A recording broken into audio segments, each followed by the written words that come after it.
6 a.m., September 11, 2001. As the day's first flights take to the skies, controllers are working the morning shift at Boston Air Route Traffic Control Center in Nashua, New Hampshire. United Airlines Flight 175 to Bombay is now boarding.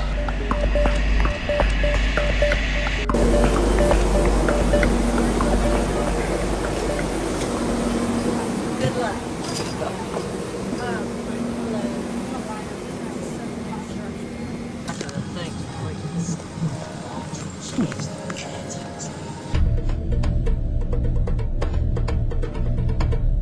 Also boarding Flight 175 that morning is 23-year-old Marwan Al-Shehi, who is in first class, seated in 6C.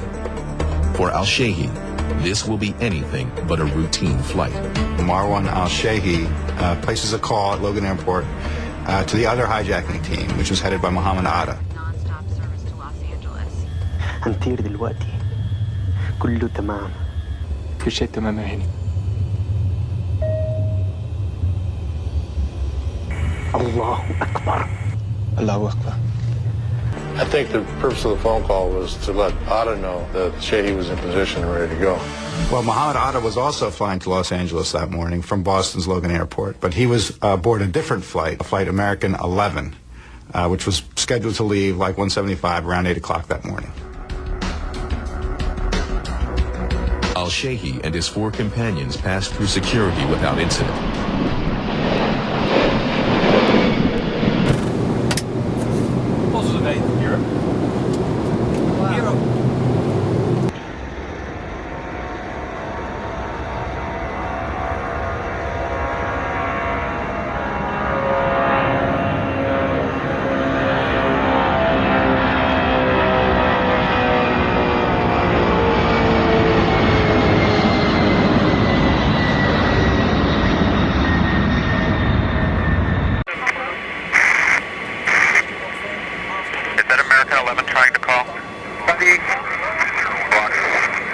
We have some claims. Stay quiet and you'll be okay. We're returning to the airport. United 175, Boston. 175, go ahead, sir. Roger, you have traffic. Look at your 12 to 1 o'clock at about 10 miles southbound. See if you can see an American 767 out there, please. Okay, we're looking. Negative contact, guys. 175. You said 583. Can you see it? 583, we still don't have him yet, sir. We're looking. Delta 1489 heavy out of 16 for 17,000. The pilots of United 175 were originally on the same frequency as American 11. So they actually heard all the transmissions being made by Atta at the time. Okay, United 175, you have him at your 12 o'clock now in 10 miles. Affirmative. We have him. He looks about 20, about 29, 28,000. Okay, thank you.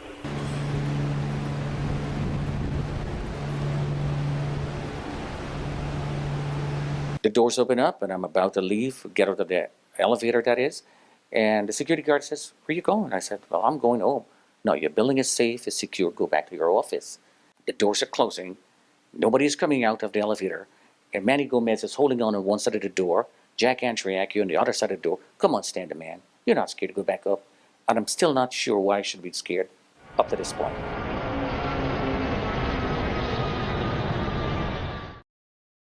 Nobody move, please.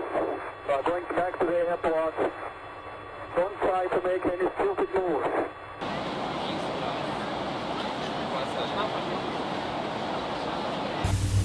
New York, United 175, heavy. United 175, go ahead. We figured we'd wait to go to your center. We heard a suspicious transmission on our departure out of Boston with someone keyed the mic and said, "Everyone stay in your seats." Oh, okay. I'll pass that along over here. It's cut out. Hey, Kingston on 93 line. Go ahead. Hey, United 175 just came on my frequency, and he said that they heard a suspicious transmission when they were leaving Boston. Oh, yeah? Of everybody stay in their seat. That's what they heard as a suspicious transmission. I had one.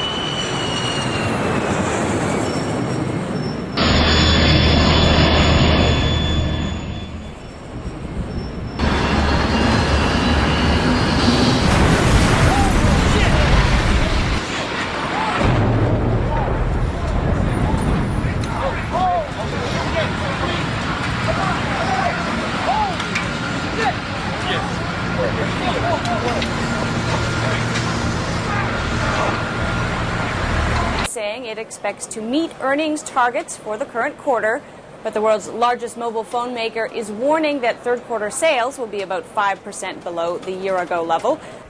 This just in, you were looking at obviously a very disturbing live shot there. That is the World Trade Center, and we have unconfirmed reports this morning that a plane has crashed into one of the towers of the World Trade Center. Sometime between the last transmission from the pilot at 175 at 8:42 and when American 11 impacted the tower at 8:46, the attack began aboard United 175.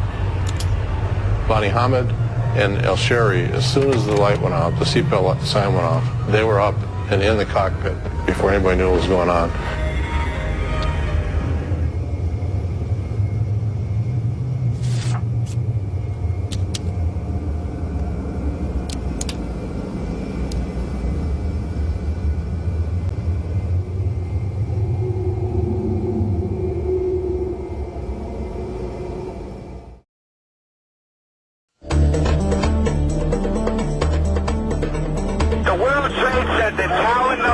Is on fire. The whole outside of the building was just a huge explosion.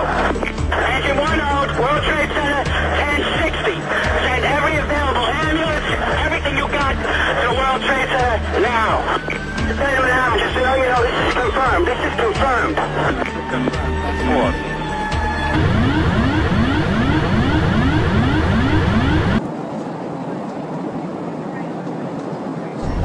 Jules, this is Ryan. This is on an airplane that's been hijacked. Everything is so low. We're new good. I just want you to know I absolutely love you. I want you to do good. So happy on it. Thanks to my parents and everybody. And I just totally love you. And I hope you're like together. Bye, babe.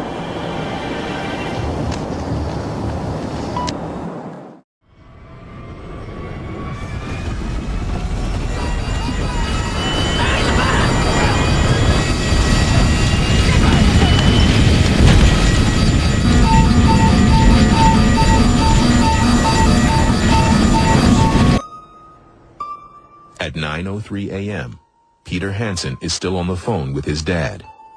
But the television set was on, and I turned it on. And all of a sudden, Peter said, very softly, and said, "Oh my God, oh my God, oh my God." And I think I heard a woman scream.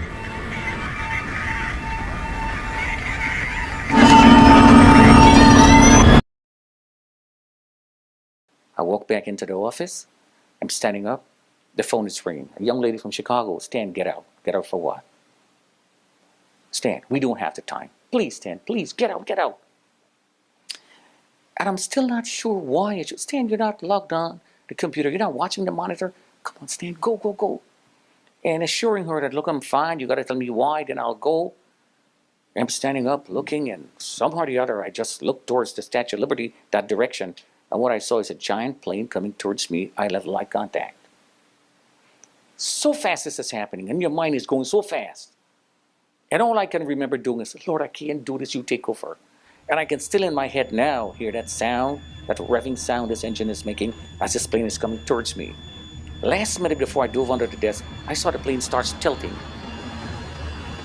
And the next thing I know, the bottom wing took out from maybe the 79th to the 82nd floor, the 4 floors we occupied.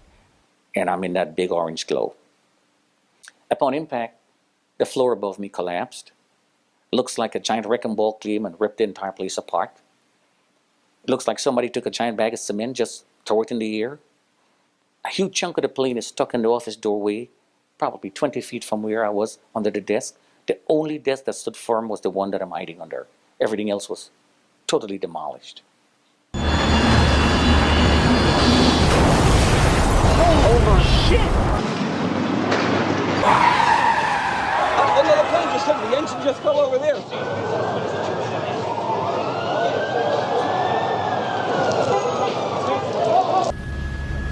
Wow. That apparently does look like it is in the other building at this point.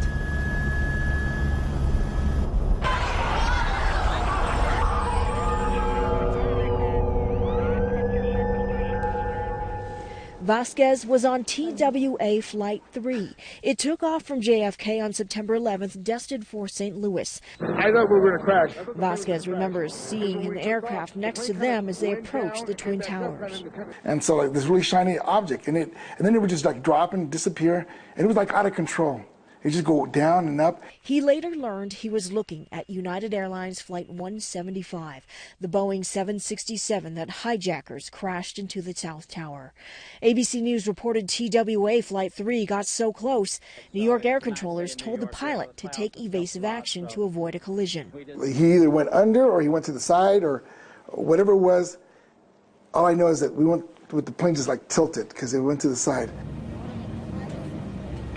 In my mind, I wanted to get home for my daughter's birthday. My daughter was born 9/11/90. She was 11 that day. So I knew I had to come home. I knew I wanted to get home. But when Ron finally arrived home later that day, he received the news about his sister Ruth and his niece Juliana. Got a phone call to say that Ruth was on the second plane that hit World Trade Center, and Ruth was on the plane with her 4-year-old daughter, and I just couldn't believe it. I couldn't believe that I had been there and had felt and witnessed the event that Ruth had died in and Juliana had died in. Tacito Curry was in the South Tower on September 11th. But back in Turkey, Tacito will have an interesting encounter. The picture of the school had the towers behind it. My stand, right? It was amazing, and it wasn't because I was there all young and handsome. It was because I was selling the image of New York, studying there, and that's how I ended up meeting and recruiting Marwan al-Shehi, who was one of the terrorists from the World Trade Center. At that fair, he approached me, said he wanted to study in New York, and from there I started helping him.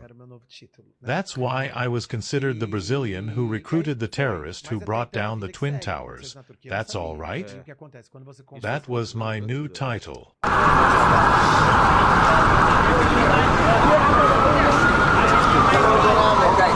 The sound was so great, it just popped my eardrum. I started to crawl. I crawled the entire length of the loans department to the lounge, to the computer room, communication room, and it's the farthest I could have gotten. And as I got closer, I can hear that sound. The person is saying, "Bang on the wall, I'll know where you are." Knocked on the wall, and the person said, "Well, now you got to climb over the wall." Hollow ceiling, about 10 feet sheetrock wall, drywall, that is. I can't do it. He said, "You got to think about your family. You got to do it." I tried to grab on top of the first time, missed, and part of the hanging loose sheetrock caved in, and I did like this. And a black sheetrock screw just went in, got stuck on the other side. The person said, "What happened?" I said, "The nail went in my palm." "Bite it out. Try again." "Can't do it." "Is it attached to a piece of wood?" "Yes." "Hit the wood, the nail is going to come off. Try again. I'll catch you on the other side." Up he jumped, and I grabbed him up and over the wall. All the rest of that story is right, although he missed the part where he gave me a big kiss. And he said, "Whoa, whoa, whoa."